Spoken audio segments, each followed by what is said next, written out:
All right, 4 Eastern time. Thank you for joining. We're going to run through a lot of stuff here in this session pretty quickly, whether you're watching with us on Zoom, part of the two-way community, or watching on YouTube. Here's how this will unfold. David Burrell, my partner and colleague from WIC Insights, is here. He conducted the survey that you should have gotten an email from. I know the link does not work for some folks. For David's analysis, we'll resend that to you.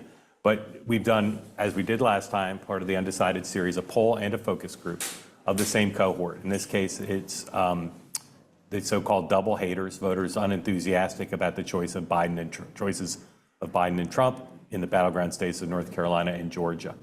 So what we'll do first is we've got a bunch of great folks with us. Amy Parnes is here, David is here, and Tim Hogan is here, and some others who are joining. We'll talk on the back end. We're going to watch the focus group. It's about 40 minutes. This is 7 folks, again, Georgians and North Carolinians. We'll watch the focus group together. On the back half of that, we're going to talk about the focus group. We're going to talk about the poll. And we're going to then take your questions and comments about what we saw here. I think you'll see this group is pretty nuanced. I was very impressed with them in terms of how thoughtful they were. And I think the main takeaway for me is most of the chatter you hear on cable, most of the analysis you hear is pretty black and white. Trump is dead, this doesn't matter, kind of all or nothing. And what you hear in this conversation, and this is a point that David made, is these are folks who don't necessarily know much about the trial. You'll hear that discussion when I asked them what Donald Trump was actually convicted of. But they're capable of thinking about this in kind of a nuanced way, and they're thinking about it in a way in the discussion kind of, as David pointed out, kind of foreshadows what we think the discussion will be as we go into sentencing planned for right before the convention. And then as it appears, the Democrats will make an issue of this as President Biden began to do last night. So this is a snapshot of where this group is at the moment, but we think also, as I said, kind of gives you an illustration of the way that normal people who did not follow the trial as minutely as many of you did, the way that they kind of experienced the trial and the way they're thinking about it as in terms of factoring into their voter choice. So we're going to roll the focus group, watch it all together, and come back on the back end, and David and I and others will have a conversation and take your questions and comments. So here we go.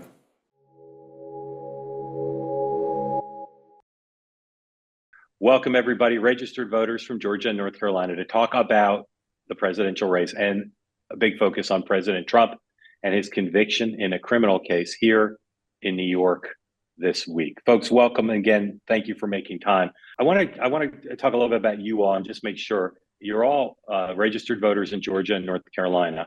And I want to make sure this is the case. You all are less than enthusiastic about the choice between Biden and Trump. Raise your hand if you're not enthusiastic. You wish there was another choice, a better choice than Trump and Biden. Raise your hand. I want to talk a little bit about just sort of your level of awareness of what went on in that case. And Jesse, I'll start with you. Just as best you can from your knowledge of following it, what was President Trump convicted of? I'm not 100% sure, but I think he was convicted of some stuff going on with hush money going to someone he slept with, Stormy Daniels. Okay, so Jesse, from your knowledge, Jesse, what was the crime? Like not telling the truth about money and election interference. Okay. What other folks? Sending money to hush people up. That's what I think it is. Yeah. Okay. Paul? I think it's legal though, right? To send people or to pay to protect an NDA, right, Denise? Right. That is correct. Yes. So, okay. I thought Greg, that it was campaign funds. Yeah, so I don't know much about it, but I thought it was, the problem was that he used campaign funds to pay off Stormy Daniels. Okay, Greg. I think it's the opposite though. I think he used non-campaign funds, and the crime was that he should have used campaign funds, or at least that's what they're claiming, because it was used to improve his image on the campaign. And so by not classifying them as campaign funds, then that's what the crime was. Okay, Carrie? More about the classification of the funds, that he instructed his lawyer to do the payout, but the labeling of that was not labeled as legal. It was labeled as legal expenses and not as a payoff or as a payment to her. Okay, so Carrie, just About to the stick with you, classification of the funds. just to stick with you, Carrie, what crime would that be? What is that crime called? Any idea? I'm actually not sure. No, I Okay. guess it would be. I don't know. Okay, Micah, do you know what was the crime he's convicted of?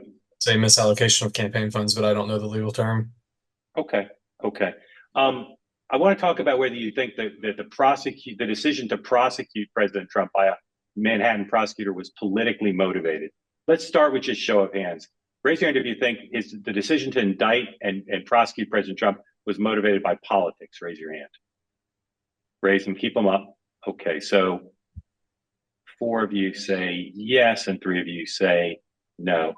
Hands down. Raise your hand if you think the timing of the prosecution coming in an election year was based on politics. Raise your hand. The timing was. All right, all of you think the timing was. Okay. Geraldine, what makes you think it was politically motivated in terms of the timing?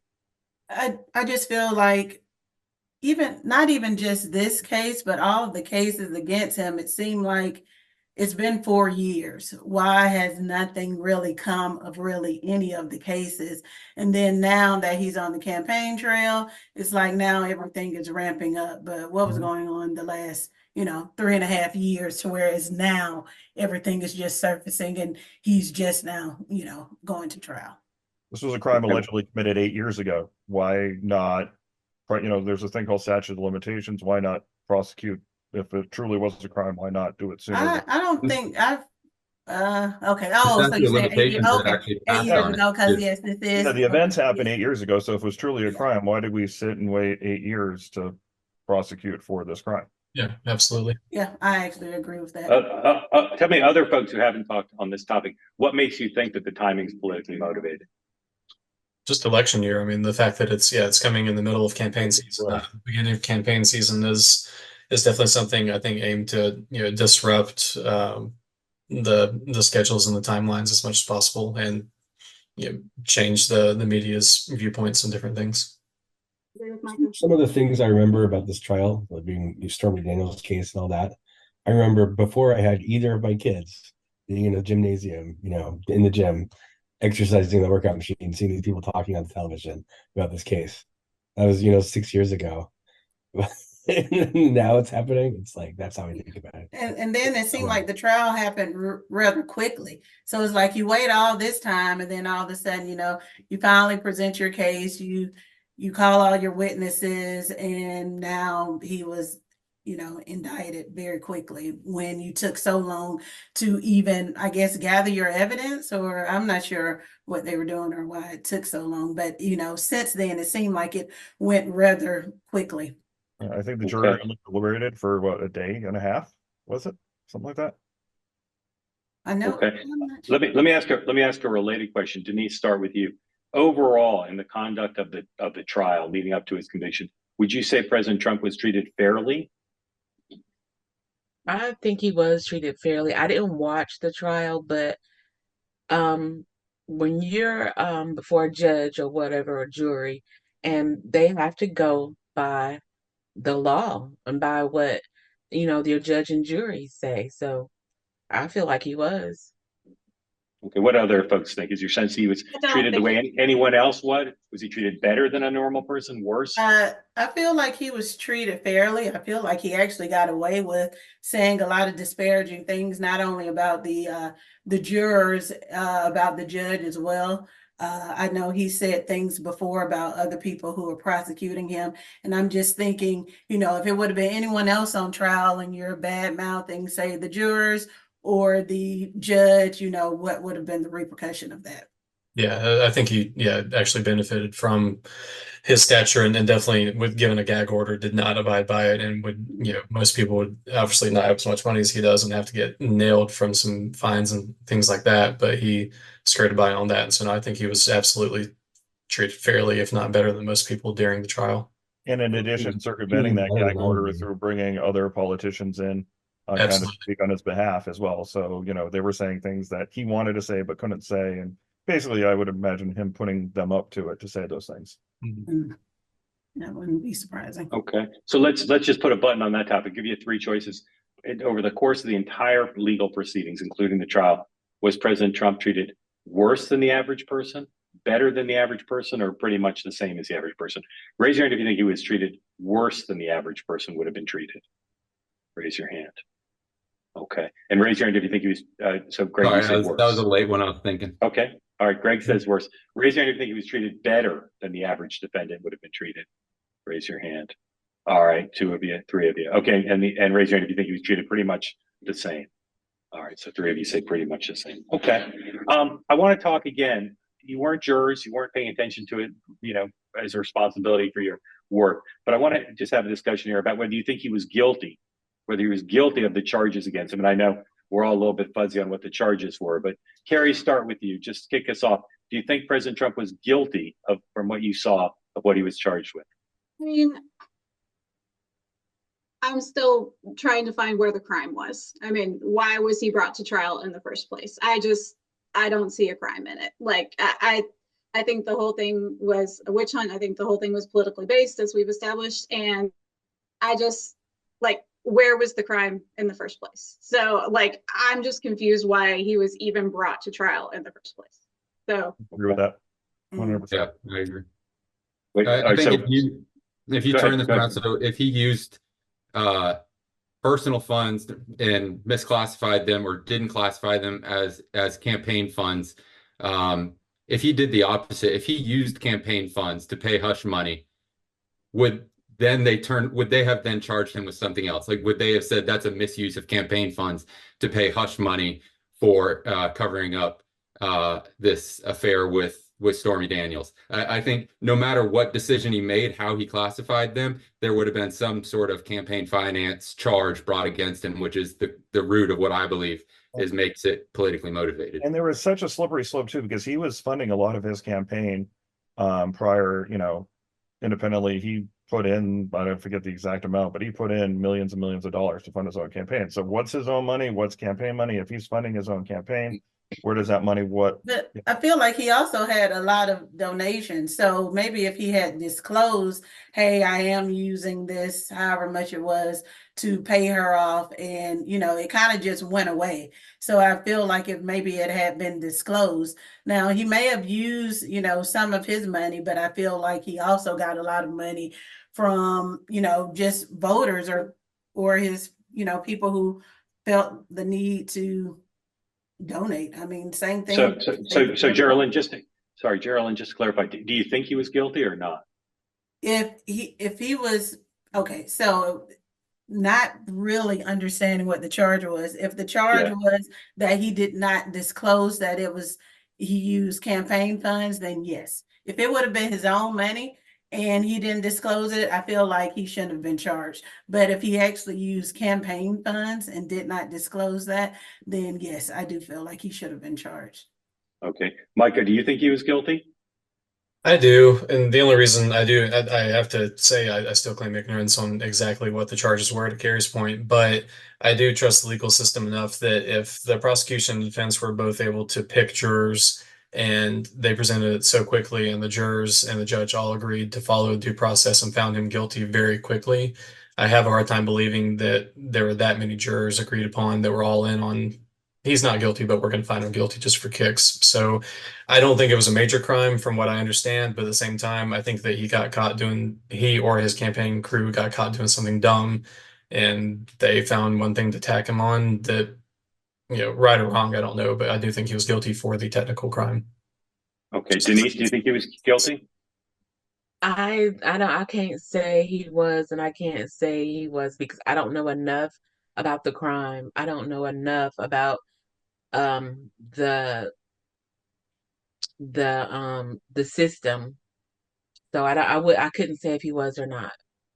Okay. Based on what you know, and Jesse, we'll start with you. Based on what you know, what you've seen, is this the worst thing Donald Trump's ever done? Is this something that would make you, or you think people are in your community, feel differently about him as compared to other things he's done in the past?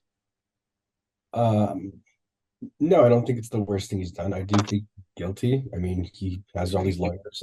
Lawyers can tell you what to do and what not to do, and you can choose to pay attention to them. But as far as would it affect me voting for him or not voting for him, Like I vote based on the issues at play, and I don't care about giving money to people that Okay. for an election or whatever. You know, it's not. What other folks That's think? my Thank you, list. Jesse. What other folks think compared to other things Donald Trump's done in the past, said and done? Other It's things just- he said or done, I feel like outweigh this. Yes, you know, he did have some, you know, it's been brought to our attention, some relationships with women, and he has said a lot of disparaging remarks about those women. But I think he said way worse things. So that wouldn't be if I was like a true Trump supporter, that wouldn't be like, oh no, now I'm not going to vote for him. This case would not do that for me. I disagree. I don't think this is anywhere near some of the worst stuff he's done, nor does it change my opinion of him one way or another. 100%. People- This is such a Okay. minor crime compared to other crimes, probably that he's even committed in terms of business records. I'm sure as a guy who runs a lot of businesses, he's falsified many of business records at a time to, you know, get out of taxes and things of that nature. So this is Were you minor. even thinking about, you know, him taking classified documents and having them at his Yep. home? Yeah, the other and, three trials sharing that- Doesn't those feel like a threat to my you know, who security he's like that. sharing those with. So yes, it's a Yeah, this is lot more at minor stake. compared to the other three trials that he could possibly be facing. Yes. So some people say that just the fact that he's a quote unquote convicted felon makes a difference. That's something that's a phrase attached to him that could really impact how people see him and potentially voting for him. Does anybody think the phrase convicted felon makes a difference? No, not Anybody? when you know what he's No, not at this when point, you no. know what he's convicted of. Absolutely not. All right. So just to put a point on it, raise your hand if you think that the phrase convict, now that he's quote unquote convicted felon, that makes a big difference or a difference in how people view him as a candidate. Raise your hand if you think it makes a difference. Anybody? Makes a difference Anybody? to me. It does make a difference to you, Jesse? Yeah, he's a felon. Come on. I'm not a felon. Okay. Anybody else Most agree with? most Even people able see to him still that vote? Yeah. most people see that he's not a felon. Most people are going to all his supporters are going to support him no matter if he's a felon or not because they believe in him. That's what I don't wanna- believe. I don't want to gang up on Jesse, but I just want to clarify. Raise your hand if you disagree with Jesse, who says convicted felon is a meaningful phrase. All right, everyone else disagrees. Jesse, no offense. Just want Well, to just to clarify though, I do think it's a meaningful phrase. I just think in this situation and taken in context, it doesn't matter as much. Speak more about that, Greg. It's a no, meaningful I- phrase depending on who you're talking about, though. Okay, but talk more, Greg first, and then others. Talk more about why is it not a meaningful phrase in this case as compared to other cases. I think it's some of what others have mentioned. The Trump supporters, the hardcore Trump supporters, didn't even like this indictment to begin with. Don't believe any of the charges, not just this case, but the other cases brought against them. They believe they're all politically motivated. So I don't think that calling him a convicted felon is going to change somebody from being a Trump supporter to not being a Trump supporter. I completely agree. And I feel like even Yeah. from when he started campaigning 8 years ago, so much has come out for shock value, and it's almost like desensitized where, you know, yes, he's done this crime, but he said and done so many things. It's like, oh, okay, Yeah. you know, this is just something else. So Yeah. He had his largest felon is fundraising not- day the day after the conviction. Right.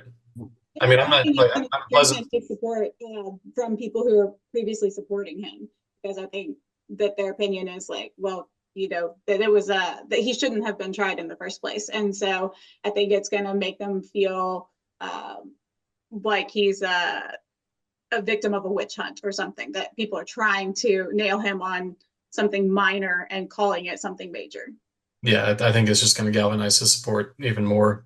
Yes, I feel like it would have been different if maybe it was if the Georgia case had been prosecuted to whereas they do have tapes of him calling and saying the number of votes he needed and XYZ. So for this case, I don't think it's really going to change any of his supporters' opinions.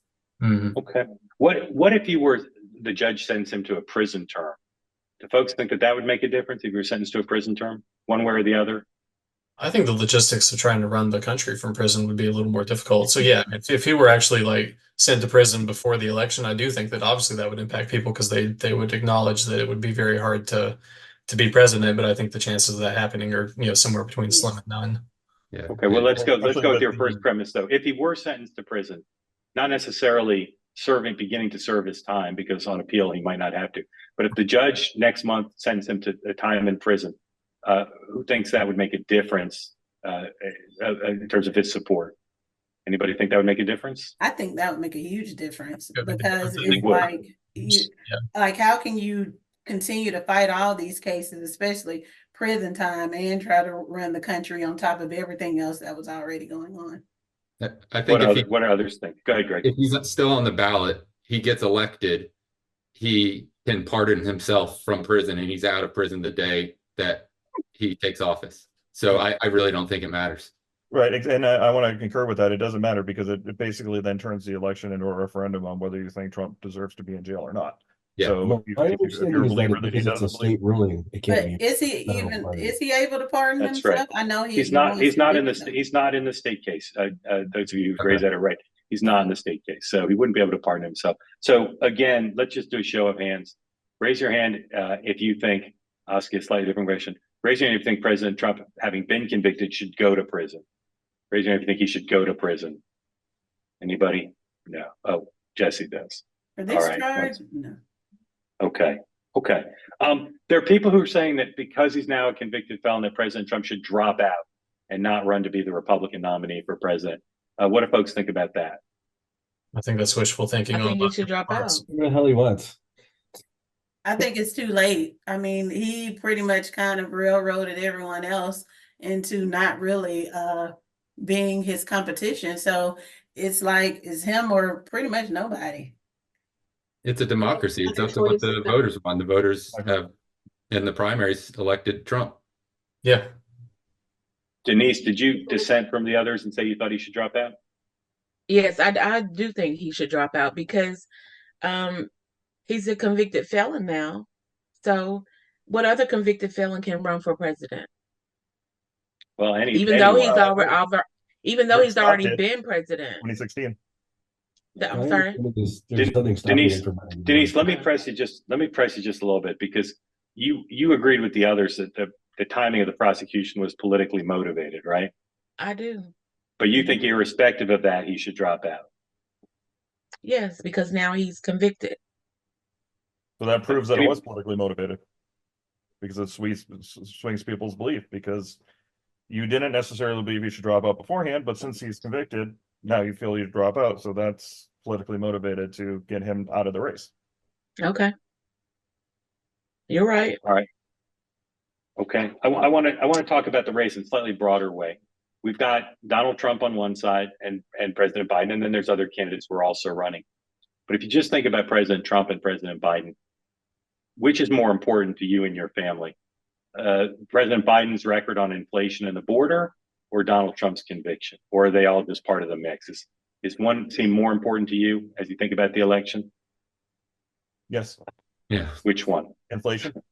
Yeah. I mean, Inflation. obviously, I'm priced out of my home. Yeah.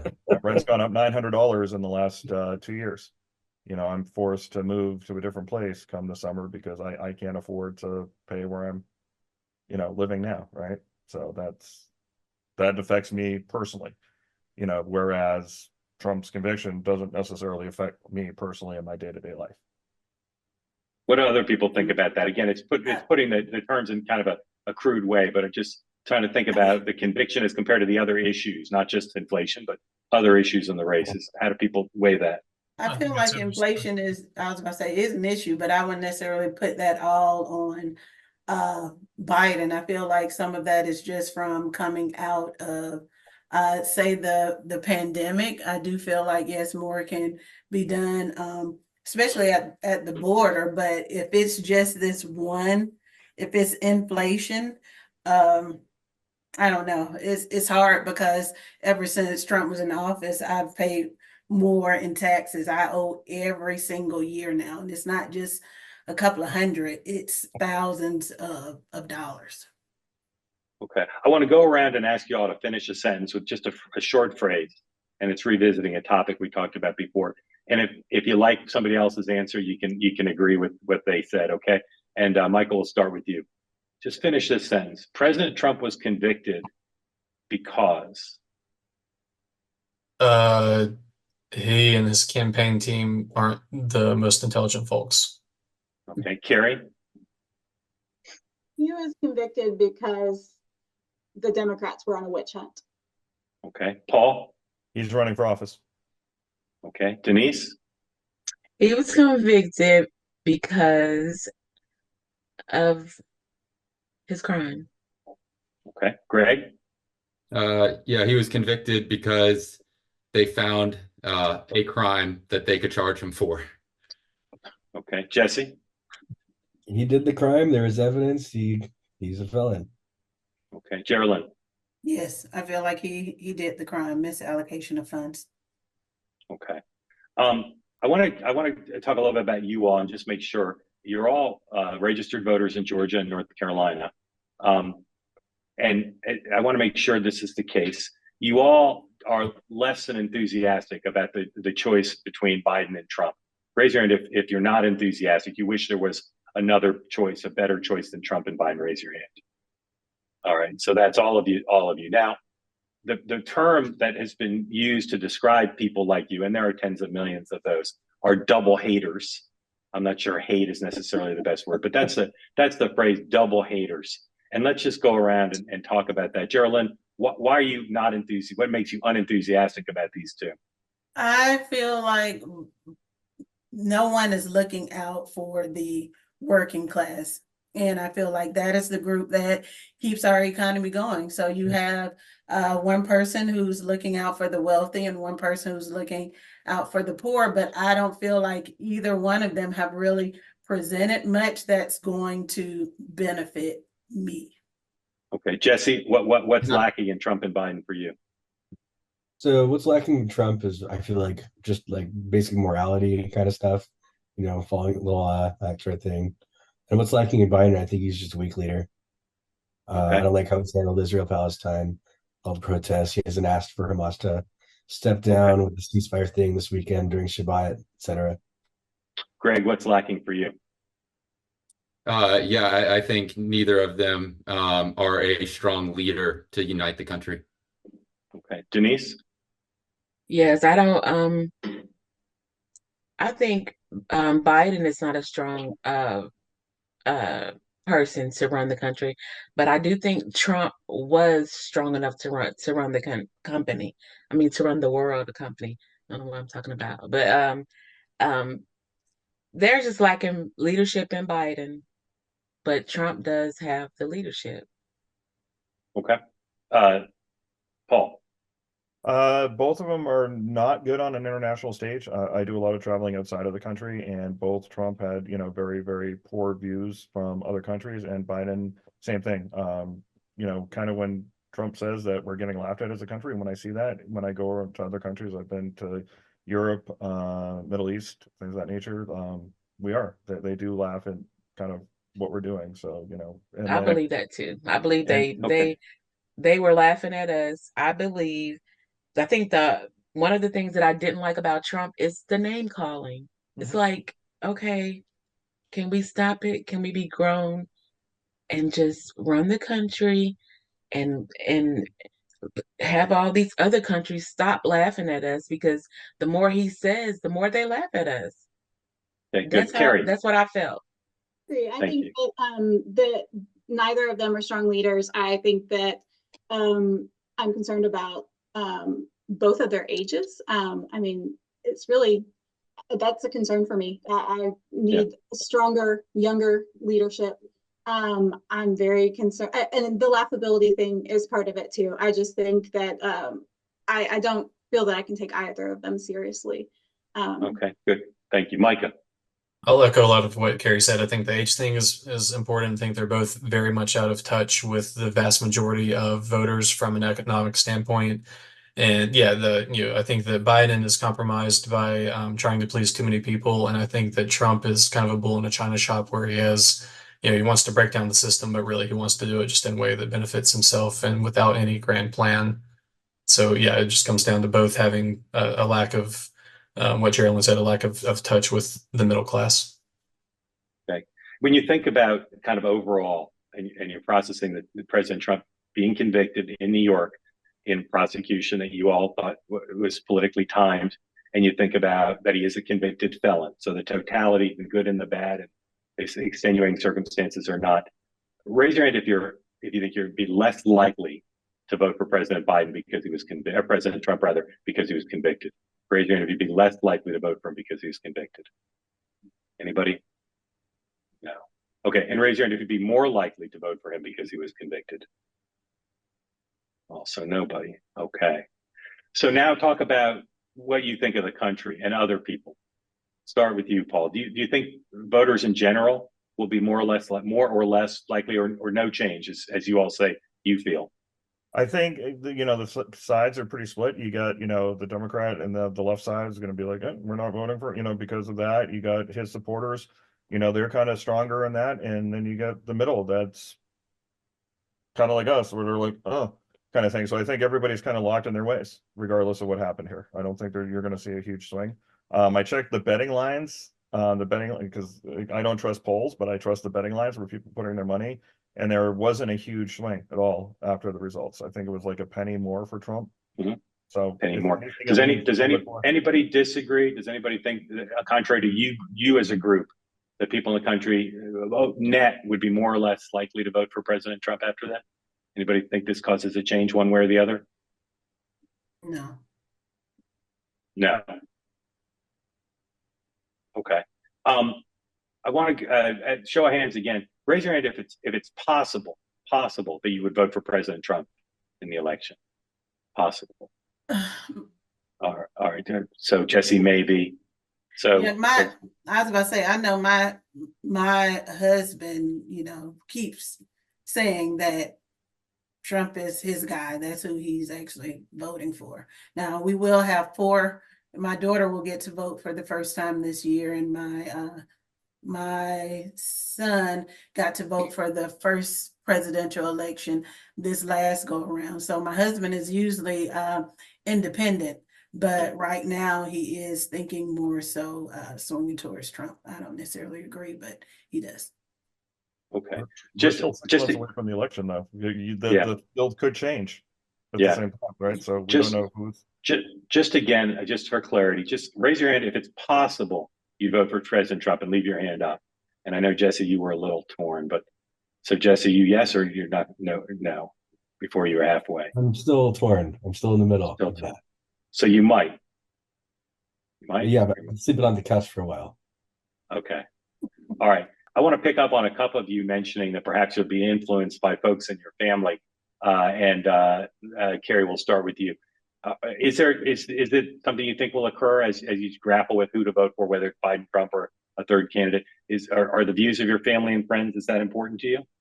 My family and friends definitely have strong political views, and I enjoy the conversations that everybody has and listening to the opinions. I think most likely at this point I will vote for a third party candidate. I really wish for a strong third party candidate. That would be my hope. That maybe in all of this chaos that someone else will emerge as a strong choice, and that chaos will somehow bring something solid out of it. But I was just going to say, my family, I'd say most of my family would lean toward voting for Trump. Okay. I want to talk about since Thursday, right? The jury verdict was on Thursday. Has it been a big topic of conversation in your circles, or people not really talking about it? Let's start with you, Micah. People talking about it around you? They have, yeah. I live in a fairly liberal corner of North Carolina, and it's definitely been a talking point. But it's been more of a again, not really like people getting fired up or like changing their attitudes about it as much as it's been more of a social kind of chuckling, either it was meant to happen at one point or it doesn't matter at all type thing. Okay. How about other folks? Is this a big topic of conversation? People post pictures of their drinks, doing the cheers. Right. I was just saying, my liberal friends. Not much topic. Not If anything, much. just some laughs. So, but not necessarily much conversation around it. Right. My liberal friends or my left-leaning friends, I mean, I got text messages and like gifs and memes and doing victory laps and stuff, but my friends on the right are like, whatever. I hosted a birthday party this weekend yesterday, and I actually anticipated there would be more of a topic of conversation amongst the family, and was surprised that it wasn't as much as I anticipated. All right, let's do a quick show of hands. Raise your hand if this has been a big topic of conversation for you over the weekend in your circles. A big topic. Raise your hand. Nobody. Carrie, not even you? No. No, you said A no. little bit, Nobody. but not too much.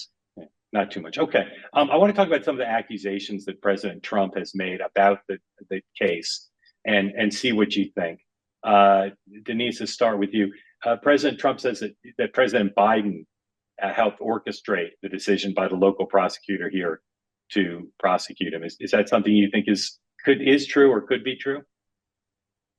I don't think it's true, and I don't think it could be true because what can he do? Okay. Anybody disagree? Anybody think that it's possible or likely that President Biden was behind it? No, I think it was done to help President Biden, but I don't think he had anything to do with it. I feel like even if it was a Republican, whoever it was, he was still going to say they were behind it. Okay. Another thing President Trump argued and continues to is that the judge was biased against him, that he's given campaign contributions, and for his daughter has some work, that made a variety of charges about the judges being biased. Raise your hand if you think that that's true, that the judge was biased against President Trump. Two of you think that. Okay. Three, four. Wait, all right. Leave them hands up and leave them up. Yeah. Yeah. Okay. Another thing that President Trump has argued was that he was never going to be acquitted or found not guilty by a Manhattan jury. Raise your hand if you agree with that there was no way 12 people from New York City, from Manhattan, would ever fail to convict. Raise your hand if you think President Trump was right about that. Anybody? Paul? Nobody else. Okay. Does anybody, have you heard any of the accusations that President Trump has made about it being unfair? Anybody think of any that they agree with? Just that it was politically motivated. Because yeah, I mean, again, the timing I think was political, but yeah, outside of that, no, I think it. You've all agreed that the timing was politically motivated, and yet you don't have an overwhelming sense that I feel that the case was unfair or that he was treated unfairly. Jury. So I'm just wondering how you square that. I think I'm sorry. Go ahead, Paul. I was just saying there were a couple of things that I thought were, again, I think this trial would have been so much better if there were actually cameras in courtroom for the video, because we're all getting secondary information. But from what people have argued is there were some defendants that the defense wanted to call, some witnesses that they were unable to call or not allowed to call, whereas the prosecution kind of got carte blanche and was able to call everybody they wanted to. So if that was in case the fact that the defense was not able to call every single witness that they wanted to call, that could be deemed unfair because that doesn't necessarily give the full picture. Okay. Does anybody else see anything that they thought was unfair? Go ahead, Greg. I don't even think the case would have been brought against any other president. I think the charges were weak. They had to find loopholes to get over the statute of limitations. The Manhattan DA was, trying to find anything they could to be able to bring these charges. I think we all agreed they're relatively insignificant charges, even to things Trump has done or likely has done in his history. I just don't think. I think the whole case itself was politically motivated. Okay, raise your hand if you agree with what Greg said, and I'll ask you to focus on the phrase that the charges were insignificant. Raise your hand if you agree with Greg that the charges were insignificant. Keep them up. Okay. Greg, you can raise your hand because you agree with yourself. So four of you think the charges were insignificant. Jesse, I'll run through it. Thank you. Hands down. Jesse, how would you characterize the charges if not insignificant? You got to get your money right. He didn't. I think that's a big deal. Money's important. Okay. All right, Geraldine, how would you describe the charges? I just feel like an abuse of power. Of course, it's a lot of nepotism going on as well, but I feel like he's just looking out for himself. So I feel like maybe if he had used his own personal funds versus it being campaign funds, I wouldn't have had a problem with it. Okay, and Denise, how would you describe the charges? I would describe the charges as an abuse of power. I think that's all that it boils down to. Okay. Raise your hand if you would never vote for a convicted felon under any circumstances for president. You'd never vote. Anyone who's a convicted felon, you would rule out. Raise your hand. Anybody? Okay. Last couple questions. Go around. Tell me who you think is going to win the election. Okay. Who's going to win the election? Micah. No idea. Okay, Carrie. I think Trump will win the election. Okay, Denise. I think Trump will win again as well. Okay, Paul. The betting lines say Trump, so follow the money. Okay, Greg. Yeah, I think Trump will win. Okay, Jesse. Trump's definitely gonna win. COVID's over. That's why he lost. Okay, Geraldine. I can't necessarily say Trump is going to win. However, I feel like some of the people who were voting for Biden 4 years ago are definitely on the fence now. So just for some of the things that Trump has said he will do if he wins again, that would be my concern. So it's hard for me to say if I think he's going to win. Feel like Okay. a lot more needs to happen. Let's say Trump does win. And a few years from now, you're asked by a child, a kid or a grandkid or some young child, you know, Micah, how is it that the country vote? Why did the country vote for a convicted felon? Why did a convicted felon, how was a convicted felon able to win the election? Michael, what would your answer be? Short answer. What would you say? Because what? Because the country didn't think that the felon tag mattered the most within the scheme of the election. Okay, Carrie, how would you explain to a young child how the country voted for a convicted felon? I think they saw past kind of the smoke screens and saw the truth behind it. Like we're able to decipher themselves. Okay, Paul? Not all felonies are created equal. I mean, okay. Geraldine? For me, I guess I would think that they didn't feel like the charges were significant enough for him to actually do time. Okay. Jesse? More people liked him than the other guy in areas with electoral votes. Okay. Denise? I would say that the supporters already had their mind made up before he was even convicted. Okay. And Greg? Yeah, I agree with what Denise just said, and also say because of who he ran against. It's just as much about the opponent as him. All about the opponent. Okay. Terrific. Very grateful to you all for making time. I love focus groups. I hope you enjoyed that. I just find them so interesting and feel I got a better sense of the world after watching that. I want to go around and ask some of our folks who are on here just for kind of their top line thoughts about what they heard and either questions they have or reactions they have. And I want to start with Tim Hogan. Tim, ask you to unmute and just tell us, as a Democratic strategist, what did you take from that? Well, I agree. I love focus groups. I love this focus group. Any focus group, you're trying to get them to talk about themselves and not analyze other people through projection and give you a sense of what they're thinking. And I think the questions pulled out some of that. I think one thing that stands out to me is Trump's defense. Even if they agree with all of it, that it was politically motivated or the timing was off, they still agree that even if they can't name it, he committed a crime, that to some degree it matters, that he was treated fairly or treated better than most others. So Trump's defense is kind of weak. Now, whether or not any of these folks are going to go pull the lever or stay home because of the conviction doesn't seem super likely. This is going to be the number one motivating thing for them. But this has always been a situation where the conviction is going to move us inches. It's not going to be an earthquake. And hearing from people like Jesse say, look, it does matter. We got to clone Jesse. We got to clone Jesse's mindset, because I feel like he's going to rationalize his way to the ballot box and vote for Joe Biden. And even Denise, when you pressed her on the timing question, she used the language of convicted felon, that mattering a little bit too. So when you ask them directly to raise their hand if they're going to vote because of this, none of them said yes. But I get the sense that all of these undecided voters view this as a brick in Trump's backpack for the rest of the election. But they also don't believe that it's going to be a deciding factor. So again, focus groups, people are nuanced. They have a lot of different ideas. I think what this gets us is we're looking at this little sliver of voters now, the double haters, which way are they going to go? And I think I feel good as a Democratic strategist, even though we didn't get everybody raising their hand saying he's convicted, it's over.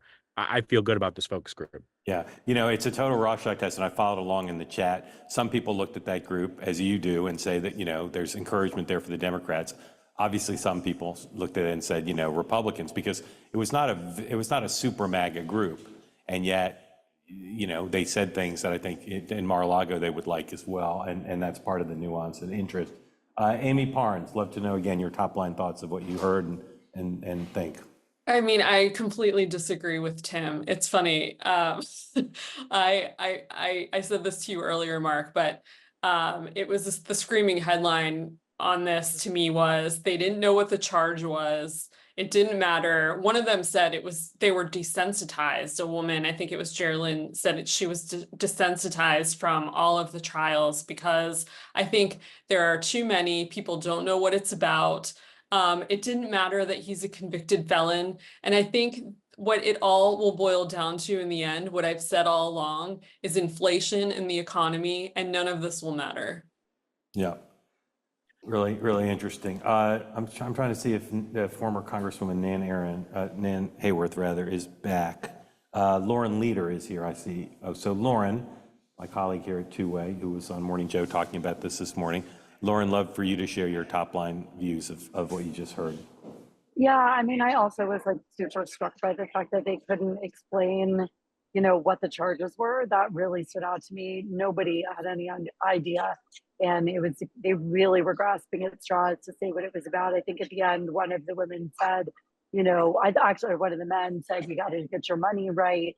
But I think what there's this like super interesting contrast, which I spoke about this morning, is this contrast between believing that the timing was politically motivated, believing that Joe Biden was not behind that political motivation, that it was Bragg or whoever else in New York. They weren't specific about that somebody else wanted it to be election year on his behalf, that Joe Biden had nothing to do with it. Believing that the trial was fair, the jury was fair, and the judge was fair. And yet also feeling that the charges were meaningless.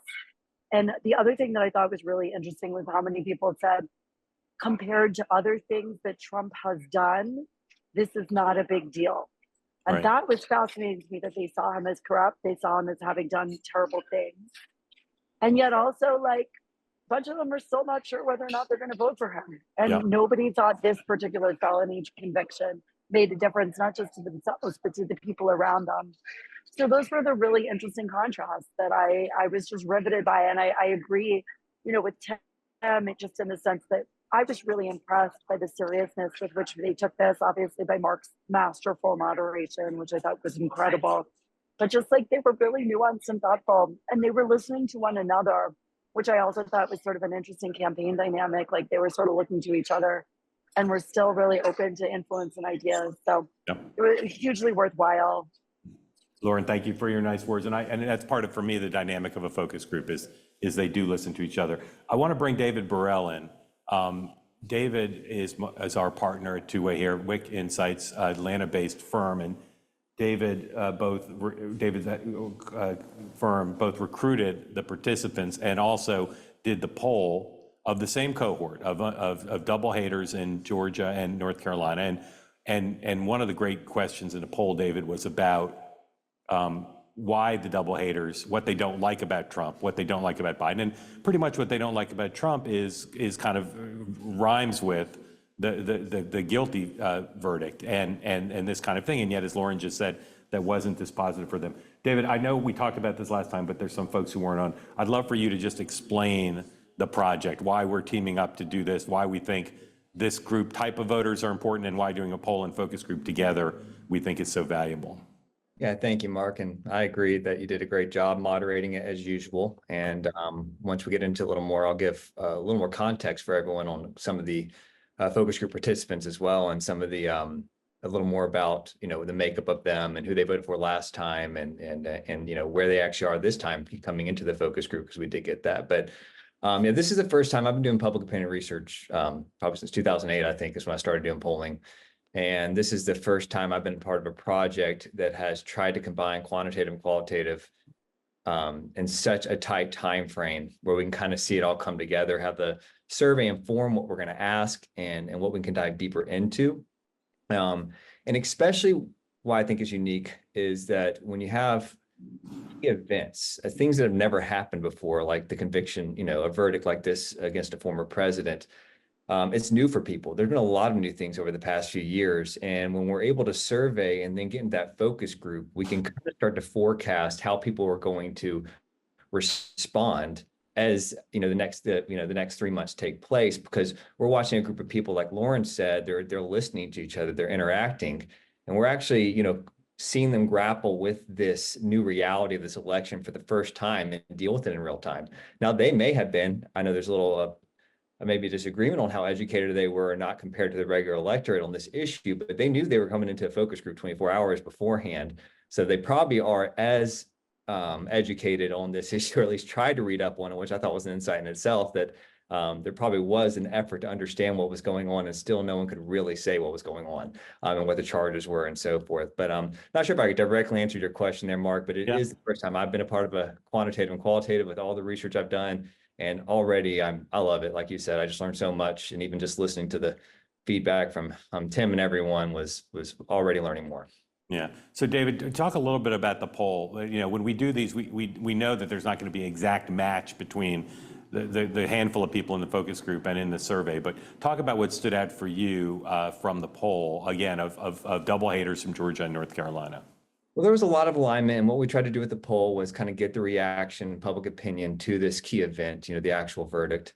And I think you just heard, Mark's colleagues and Tim talk about the key takeaways from that. And those takeaways very much were reflected in the poll, that they do think it's political, or a significant percent of the population, or this group of people do think it's politically motivated, but they also think that it was fair. And that it wasn't Biden orchestrating it. And, as you kind of heard the people in the focus group say, that he may have even gotten fairer outcome than anyone else would have gotten in his shoes. But so the first thing we saw was that initial reaction. And then next, what we want to do is, kind of forecast what's going to happen. And we want to look at, hey, what's the sentencing going to do? And what type of impact may that have on the election? And then the next one was, how are people going to respond to Trump's messaging?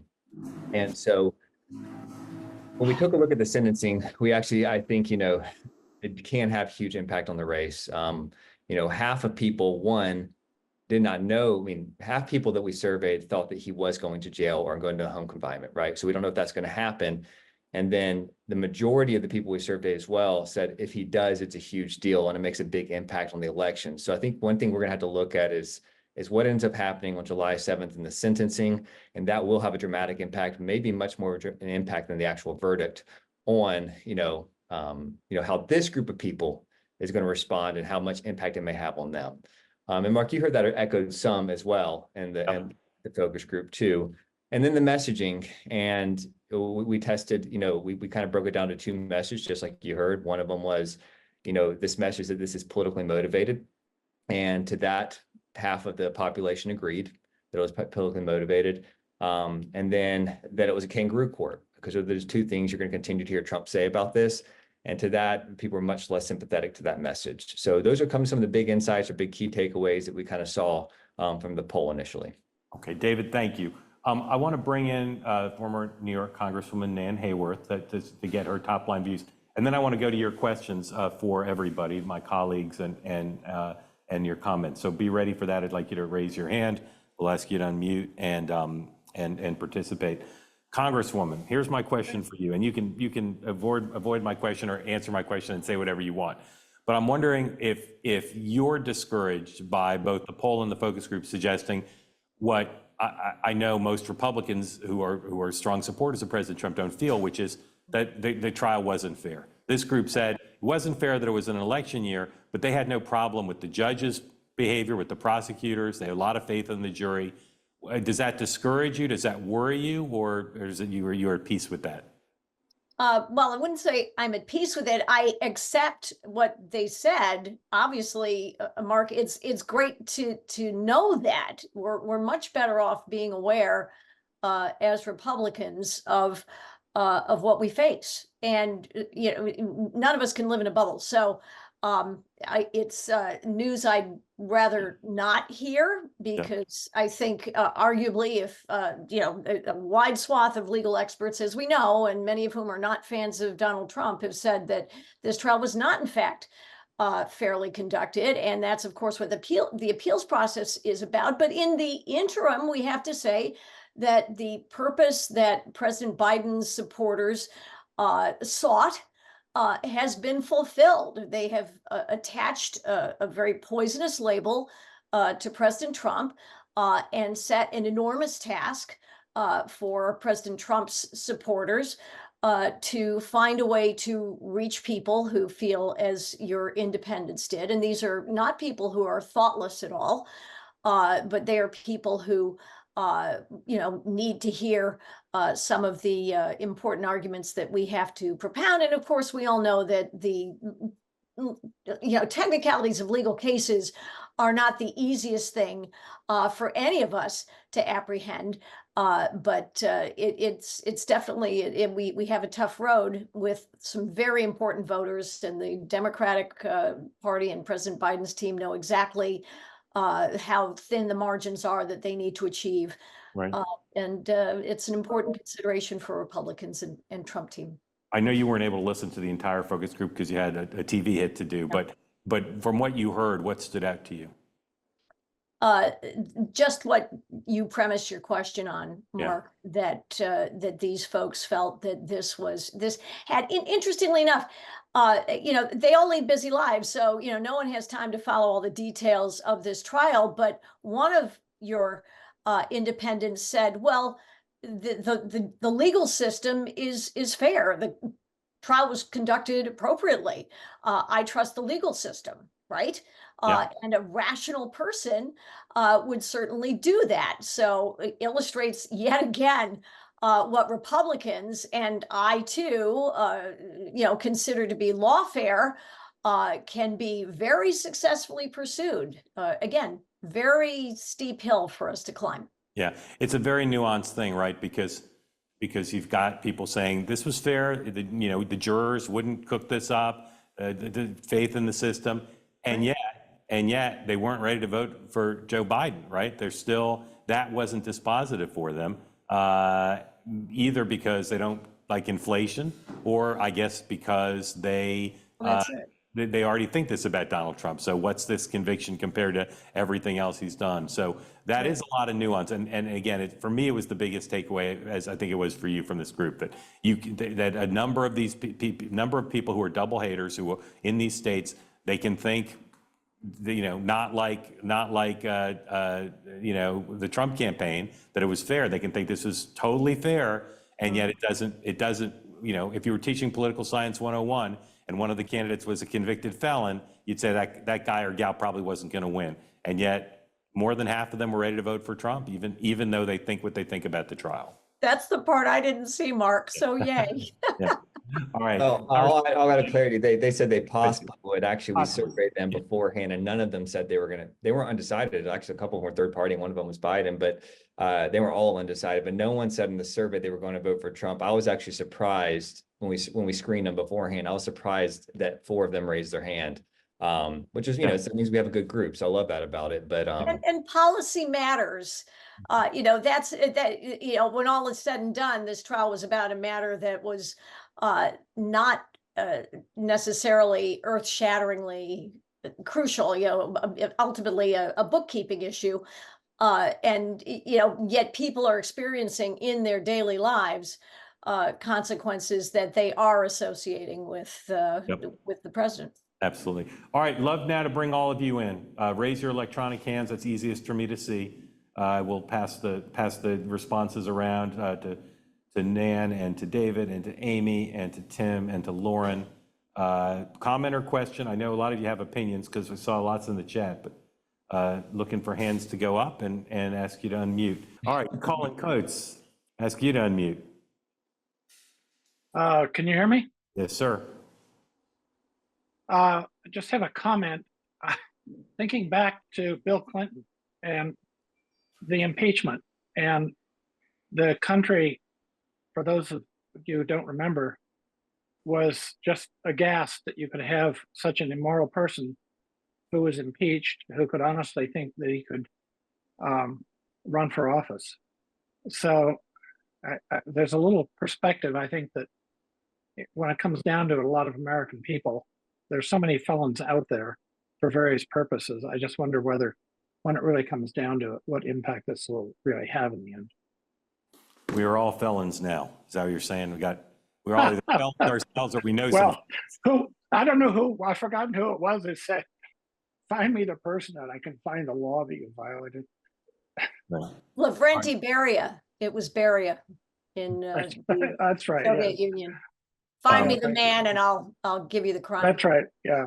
Well, Thank one you for that. overlay, Mark, can I just jump in here for 1 second? please. Because I can only stay on for another couple of minutes. And I think this Yeah. also addresses Nan, and then it's wonderful to see you. Yeah. Just one thing where I think this is also where the polling and the overlay of the polling is very, very interesting. To David's important point about the combination of the two, because when we asked in the poll that question about what the differentiators were, voters were much more likely to say that they were frustrated with Biden on policy, specifically on the economy, but that was by very large margins. But it was Trump's personality, and I believe the question was worded as corruption. There was a corruption word in the way the answer was written, but those two. So in other words, what turned people off of Biden, turned people away from them, was about the economy. What people were turned off by Trump was personality and scandal. And so I do think that is a space where, I think to Nan's interesting point, there is this ongoing question of which of those things are going to matter the most. And when I was on Morning Joe this morning, because this is Georgia and North Carolina, Joe posited that it might actually be different in a place like Wisconsin, for instance, another critical battleground state, where there's also an older set of voters. We're seeing that, voters over 50, especially white voters over 50, are much more concerned about Trump's character. And that felon piece might, if they're on the fence, might make a bigger difference. So Absolutely. I just think that's a really interesting piece of this, where the polling and the focus group really helps complete a more nuanced and complete picture in some really important ways.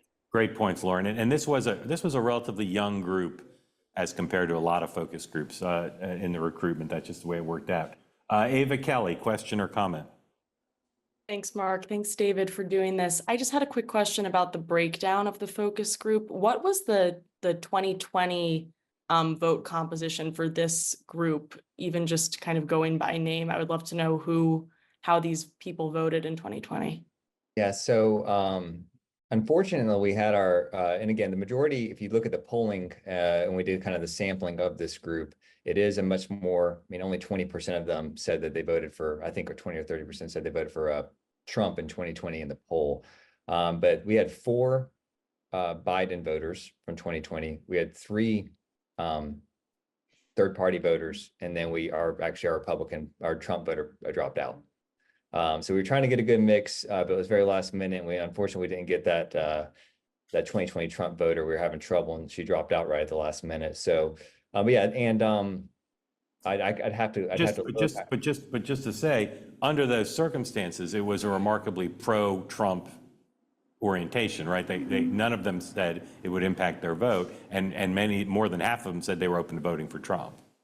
And when we asked to add on to it, because we asked who you voted for, because again, this wasn't all undecided. I think 4 of them were undecided. One of them was pretty sure they're going to vote third party. And I believe that was Carrie, and she voted third party last time. And then 2 of them were going to vote for Biden. I mean, again, voting for Biden. Yeah, but all double haters. That was the uniform principle of the recruitment. Okay, Rue Rogers, unmute, ask your question, please.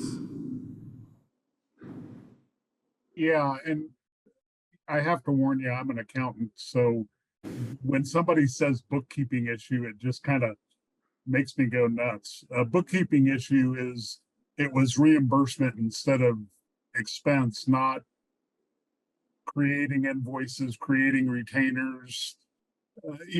Had the guy just put something in a briefcase and handed it to him, he'd be fine. But the question that I have is kind of related to the breakdown of all of the swing states which of those states do you think are going to be in play because of this? You know, understanding that 1 or 2 percentage points are gonna make the difference, right? And I apologize, I don't have a camera on this device. So. Okay, all good. Thank you for that. I have seen some swing state polling, private polling. I've not seen any swing state public polling since the verdict. I've seen some private polling done for a Republican group, but with a very good pollster. And there's no dramatic change. And the campaigns will tell you that too. There's no dramatic change. If you assume the verdict in some way hurts Trump, then the question would be, are there new states in play? Beyond the question of the 7 states, or 6, depending on how you look at it, are any of them closer? No indication of that. The next state the Democrats will put in play beyond the 7, they say, is Florida. And that is still closer to a 10-point lead than it is to a close race. So I don't think it puts any new states in play. Does it take New Hampshire, Virginia, and Minnesota off the table? No indication of that yet. But we'll have to see as more comes in. Does it create any new states? I don't think it creates any new states. Nothing I've seen suggests it creates new states. And our poll and focus group on these 2 states suggests not a big change so far. And you know, there's one data point that we have that I consider, significant, which is how much money Trump's raised since the verdict, right? That suggests enthusiasm and support. The Biden campaign won't say how much it's raised, and they both have stepped up their level of solicitations. Probably many people on this call have received many more solicitations from Trump and Biden than they ever have, including, I hear from a lot of Democrats who've never given to Donald Trump and never been solicited by Donald Trump. They're clearly going to new lists and trying to expand and strike while the iron's hot here and raise money. That's the only data point that I have seen. And again, I've seen a little bit of private polling. Same with the Senate races in those states, not change that I have seen. Andy Blocker, unmute please, ask your question or comment. Thanks, Mark. Great session so far. I have a question. So if we go back to Clinton, supermajority of people said if he's found to have lied or he's impeached, that he should resign. Years later, after he's shown to have lied and been impeached, he had a supermajority of the country that was in favor of him. Can we translate that to now in saying, okay, there's a little bit of a blip on some polls that show some people say of haters or independents impacted by this? Does that wane over time, and do other issues take over? And can either candidate and how they conduct themselves over the next 5 months impact that by their messaging, and what messages would change that? I want to throw it open to the group. I'll just piggyback on one point David made. I think a big answer to that, Andy, will come with whether he's sentenced or not. Both the poll and the focus group suggest that could cause people to be more negative about him as a candidate than the conviction did. But let me throw it open to Amy, Tim, and Nan if you all want to weigh in on that. Don't you think it's already waning though? That's my whole thing. It's like when I talked to Democrats on Friday, they were all thinking, oh, this is the moment. This is the moment, quietly, of course, because they didn't want to make it seem like it was political. But, even 5 days later, you're seeing what people are saying. You're seeing these focus groups and they're saying, I don't care. The term convicted felon doesn't matter to me. And it's amazing to me. I keep thinking about the impeachments and all these other big moments surrounding Trump. And everyone thought that those moments would be his undoing. And yet I feel like the Democratic Party hasn't learned its lesson in that this is not about how this is all baked in. Everyone knew who they were voting for going into 2016. They knew who they were voting for going into 2020. And he almost won in 2020. And so I feel like all these character things that Democrats want, they want to make this whole thing out to be a race about democracy. It doesn't. I think that it's going to matter, obviously, to some people, but ultimately it's not going to matter. These character issues are not going to matter. They're going to look at these bread and butter issues. They're going to look at if they were better off 4 years ago. And that's what this election will come down to. I have to disagree with that because I mean, in a sense, I do agree with what you said that some voters will take this in and it will matter for them. And that is a very small amount, but that is all that matters, particularly in the upper Midwest states and the blue wall states where we have the closest battlegrounds right now. And that is what's going to make the difference. I mean, this focus group, this polling that we've seen come out since the conviction came out, some of them show no movement. Some of them show a movement of like maximum 2 points towards Biden, but that is the ball game, right?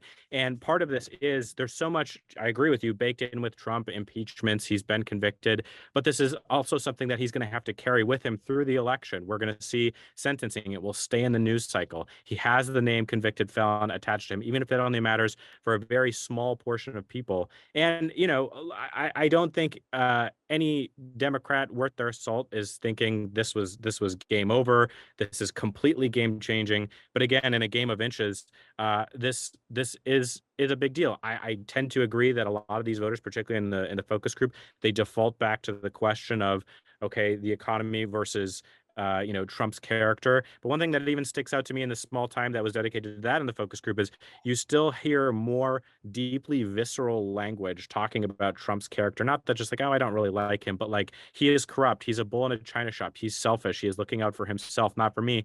And then you have someone like Jesse saying, but I don't really like how Biden has handled Israel-Palestine. So, all of that is in the mix. This is not a definitive thing with the conviction, but it all matters is where I would. Tim, would you I was like? going to say it's a giant pile. It adds up to a giant pile of baggage because, as I am a broken record and I'm always repeating the importance of abortion and the larger scheme of what is also the turnout motivators. And to everyone's point, like, Democrats win on turnout.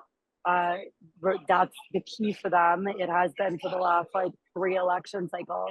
And so it becomes this question of what is really going to drive people out. And it is shown in the last 3 cycles that people have been highly motivated to vote against Trump. We saw this in the 2018 midterms. We saw it in 20 and we saw it in 2022 that he looms large in the turnout questions. And so I think, to me, while it may not be a deciding issue, if it winds up turning out even a few more people who don't want, as we said before, who feel they don't want chaos, don't want noise, it will help Biden. But it's just, you can't see it in isolation. Tim, I would see him, quick question, and then Nan.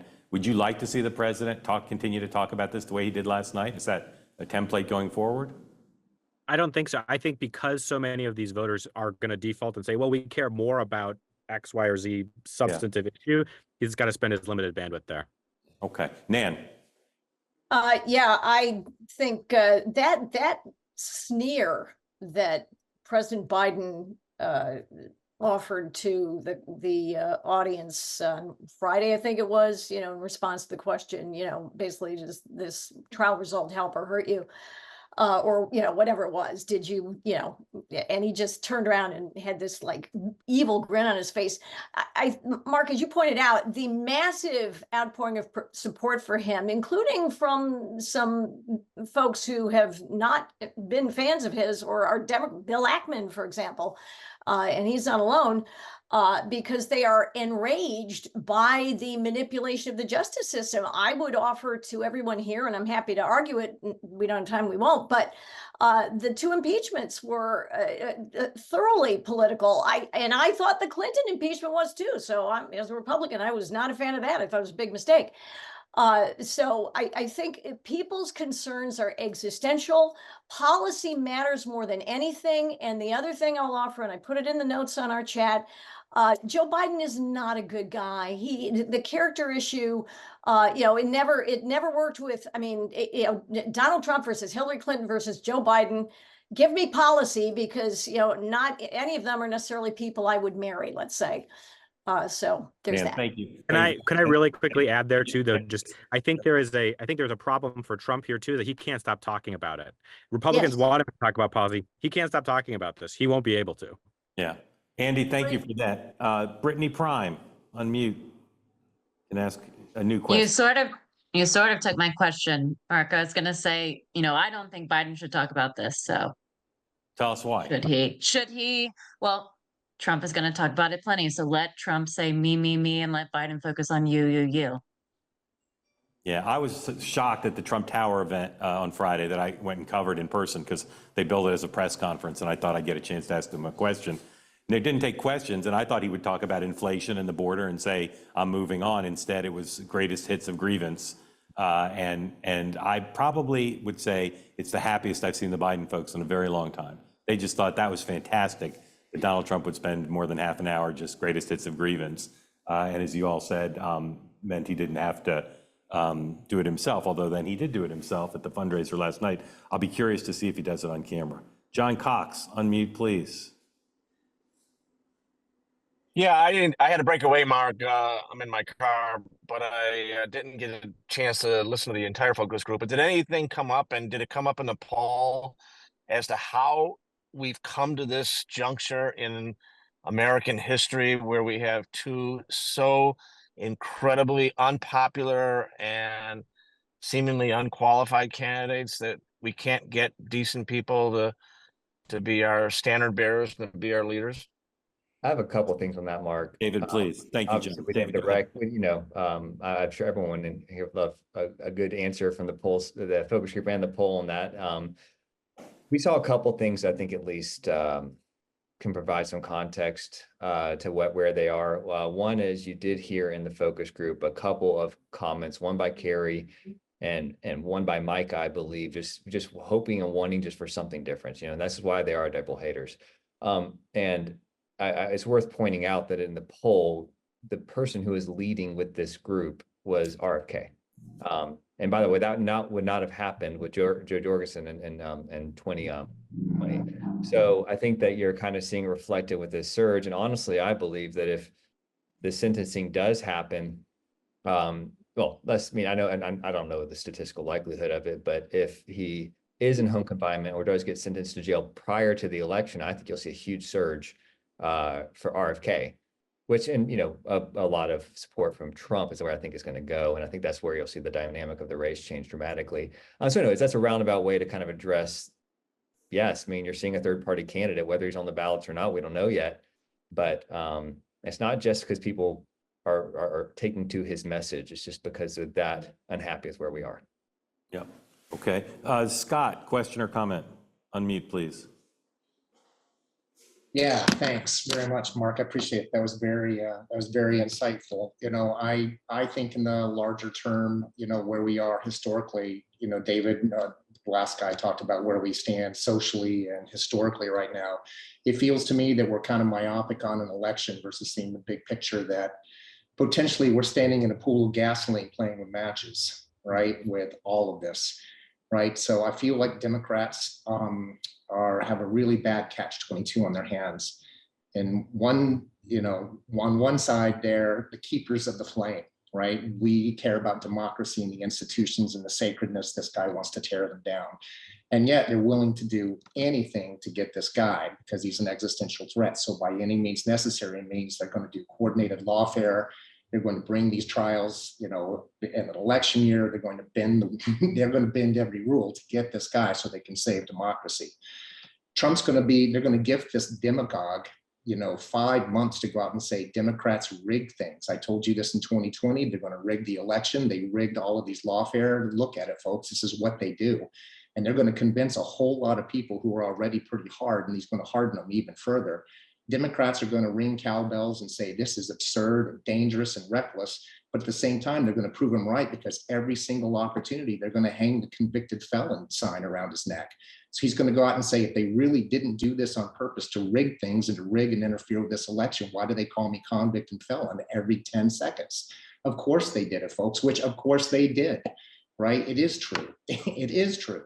Yeah. So he's going to point out the truth of this, and it's going to harden a whole lot of people who are already thinking the system doesn't work, that it's rigged and tyrannical. And he might even convince some people that he was telling the truth about a rigged election in 2020. I don't believe that. But, who knows how many people might be won over to that point of view as he continues to hammer away on this theme in the next 5 months. So I think we need to worry about, the unintended consequences of playing these kinds of games in a social political climate like this. It's revolutionary. We see it on campus. There's a lot of the revolutionary spirit on the left would love to burn things down. And I think the extremists on the right would say, yeah, let's let's get rid of this and bring in, usher in what we want to see. Yep. So I think it's entirely irresponsible, kind of this whole game. So Scott, thank you. Amy, I'd love to hear you on that. Oh my goodness. I mean, where do I even begin? I just think, I spent the day talking to people today about the economy and why, and I know I sound like a broken record on this, but why they are down on Biden and they want alternatives. They're so desperate to get back on their feet. They're so desperate to move in the right direction, and they're so down on Biden.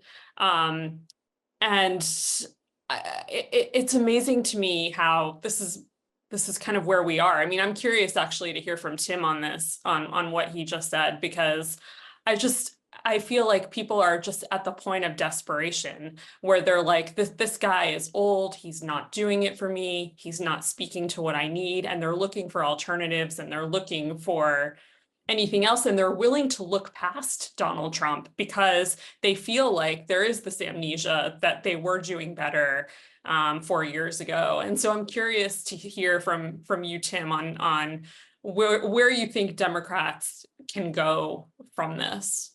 Yeah. Well, I think a couple of things. I think one, on what Scott was saying, if that is where Donald Trump goes and he just tries to harden his base and get more conspiratorial and drag everybody down the rabbit hole, honestly, I would welcome him doing that, because then he's not talking about the economy, inflation, the border, the things that his strategists want him to talk about to try to bring people his way. I think, Amy, it's a good point, and I think it's true that most voters are that is what they care about. They care about the economy. They care about inflation. But I thought it was actually interesting, too, in this focus group that even one of the undecideds said things are more expensive. One of the few moments we heard people talk about the economy, but inflation has been bad elsewhere, and it's happening across the globe. And so I feel like there is some understanding that our economy is turning the corner, that we have recovered from the pandemic better than any other country. I think Is there though? Because when you look at the polls, it's reflected that people don't think the mood of the nation is that they don't think the economy is going well. They don't like his handling of the economy. So I wonder if that is sticking. Yeah, and I keep arguing, I mean, Tim, I'm sure you are too, like I keep arguing to anyone in the Biden world that will listen, they got to start talking about forward-looking solutions instead of trying to persuade people that he did the most amazing job over the last few years, because they're never going to convince them. People don't believe it. I want to get Nick in. I will tell you, the thing I've been struck by in the last week is the number of people who tell me they're just looking forward to 2028. I've never had that in the spring of an election year, of a presidential year. People basically telling me, that's it, I give up on this one, but I'm ready for the next one. Why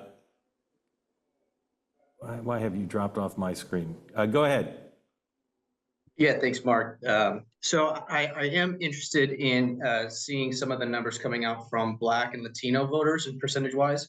Mm-hmm. I think it's for the majority of white voters, everyone is going to be in their corners on this. I don't think that this trial per se or this conviction is going to move the needle. I think what really is going to move the needle for undecideds and perhaps these other voter groups is going to be that first debate coming up here in June. I think that's going to be very telling. I think there is a broad concern across the electorate about, one, the health and well-being of President Joe Biden. I think it's very clear and apparent that his faculties have greatly diminished over the last 18 months, let alone these last 3 years. I think that with Donald Trump's character being what it is, we all know the type of character that he is. So what I'm interested in is, as of March, the Black vote is currently standing at 17% for Trump. As of May, 43% of Latino voters for Trump. So I think those two demographics, if they continue in that trend to move upward for Donald Trump, I think it's going to be very telling, combined with this debate coming up in June. Okay, Nick, thank you for that. Who wants to respond to that? I'll just answer really quickly, just one subtle but a really important point about those moves in the Black vote. It is almost entirely Black men, and they turn out less than Black women. Black women are the most likely to be registered to vote and the most likely to turn out of any voters, hugely, solidly not going anywhere. So, I mean, I think it is a little bit, you just got to look at the subtleties in those. I think Latino voters are more complicated for sure. But again, similar trend tends to be more Latino men than Latino women trending Trump. Yeah. One Both interesting of those point on that groups say the economy. Yeah, one interesting point on those groups too is in the numbers you see that Biden has actually lost more than Trump has gained, which if we're looking for silver linings anywhere, there is an ability for him to hopefully bring some of those voters back. And so, yeah, could that grow for Trump? Could his support in those subgroups grow? Possibly, but I think it's probably more likely that he's at a ceiling or that's inflated in some of the cross-ebbs, and it's more likely those numbers will go up and level out for Biden come election day. Not to be entirely optimistic here.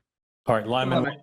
And I would only just posit this last comment. You know, perhaps there is a ceiling there for Trump, but I believe that anecdotally that would equate to more voters staying home in those groups. And I think, you know, comparatively, when you compare the Black and Latino vote to white voters, a lot of these Black and Latino voters are much more conservative than some of the white voters, and this shift towards that farther left side flank of the Biden's electorate, I think, is pushing away a lot of those voters. You know, the majority of Latino voters, you know, abhor the term Latinx, yet it's used, you know, across the board.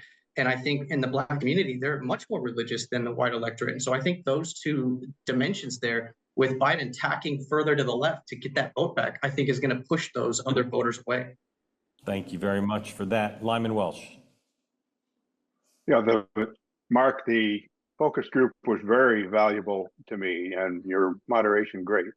Thank you. 3 takeaways for me were: one, the conviction was nothing new, in part because they viewed the prosecution as being over, in part Stormy Daniels, in part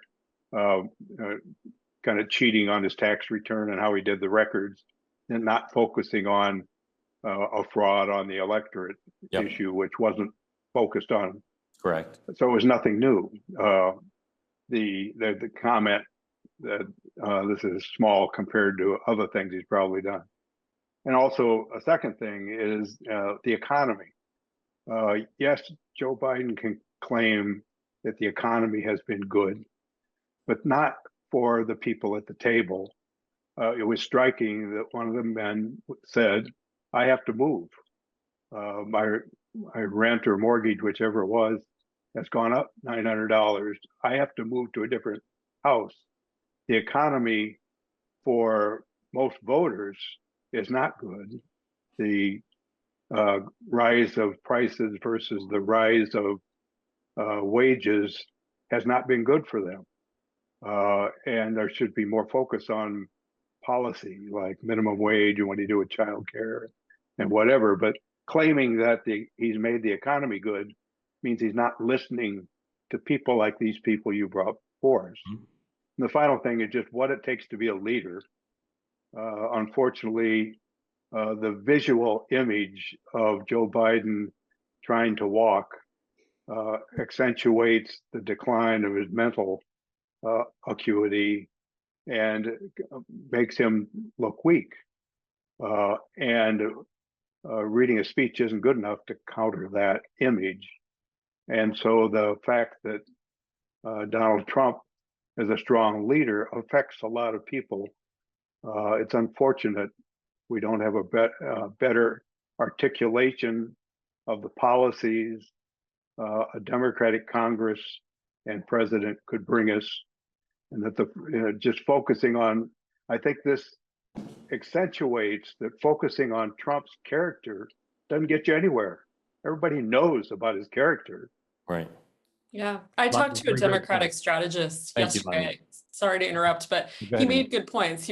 This Democratic strategist told me, look, and I like talking to him because he's very kind of neutral. And he said, look, if I were advising Trump, I'd say, I would say, ask people, or ask when you're on the stage with Biden, say, you know, was the economy better 4 years ago? Were we at war 4 years ago? You know, and he was bringing up good points where, you know, and he was like, all he has to do is talk about the economy, talk about foreign policy, talk about immigration and the border. And he's like, boom, on 3 points, These are like the leading points that voters care about right now. And he is winning in each of those categories. Right. And so I thought that was an interesting point. Yeah, Amy, thank you. Thank you to Amy, Lauren, Tim, Nan, and of course, my colleague and partner on this, David Burrell. Thank you all for the questions. We're going to stop now because we like to start and end on time. You'll get a recording of this event, which will include, of course, a recording of the full focus group. You're welcome to share that. And when we send that around, we'll share around the corrected link so you're able to read David's analysis of both the poll and the focus group. Grateful to you for joining, and we'll see you again on a two-way real soon. Thank you. Good night.